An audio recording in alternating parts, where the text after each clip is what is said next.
So you want to fight the Painted Love, one of what I would consider two of Clair Obscur's super bosses at the end of the game. The Painted Love can be found within the Endless Tower. Because of that, you're going to need to progress to Act 3, and you need SK's flying ability. Now, upon entering the tower, you're going to be faced with a slew of different floors to work through, each containing various enemies and bosses. As you progress your way through, you'll eventually make it to Stage 11, Trial 3.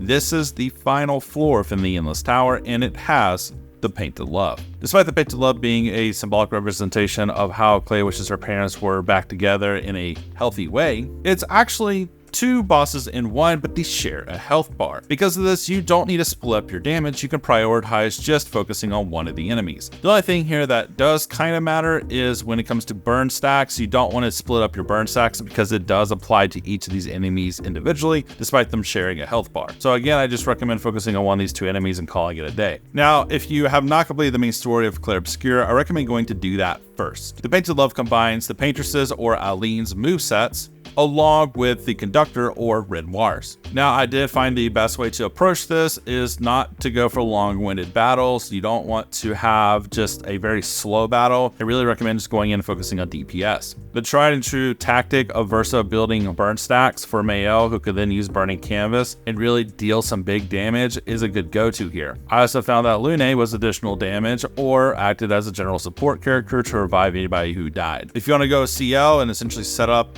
the nuke for Mael, which is where you just overpower her or double damage, then you can do that as well. But the big thing is you don't want to get hit. A hit from one of the moves from the Painted Love is enough to knock out your character in one go if you didn't build them up as a tank. For that reason, you want to ensure that you either have a good setup here where you can get someone who can revive the other people, or you're running First Strike with high speed and cheater to ensure that you're going to get as many turns as you can and deny Painted Love as many turns as possible. The reason why I consider this fight to be one of the two super bosses at the end of the game, besides Simon, because Painted Love throws everything in the game at you. On top of that, their health pool is nothing to look down upon, and the damage output they have is very high. I also found the tempo for their attacks to be a bit hard to learn. Both the enemies tend to stagger their attacks a good bit, and are totally fine with waiting really up to like 10 seconds before initiating a final strike in a combo. Now, upon defeating them, you'll unlock the Clair outfit for Verso, the soundtrack titled Clair, 1 perfect chrome catalyst, and 5 colors Illumina. And that's not all. Go talk to the fitting woman, who's actually Clair. She'll give you some life advice and also encourage Mael to stand up on her own and make her own decisions, and impart unto you